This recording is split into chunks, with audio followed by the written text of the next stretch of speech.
Malaking kawalan sa probinsya ng Camarines Sur kung sakaling matuloy ang paglipat ng departure point ng Naga-Manila flights via Clark.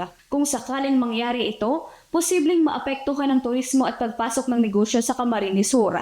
Kaya naman mariin itong inaapila ni Camarines Sur 2nd District Congressman Rep.Lray sa national government.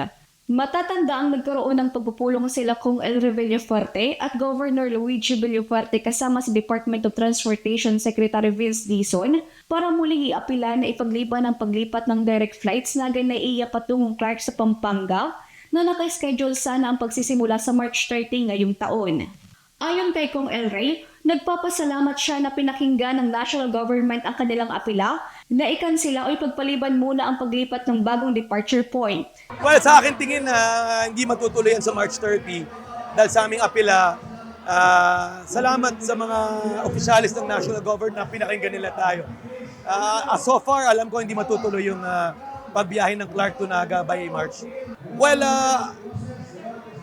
di pa sila nabigyan ng definite date, but definitely hindi yan sa March. Baka end of the year.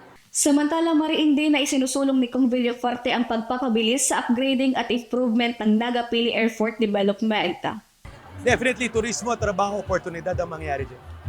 Regine Buel, CSN.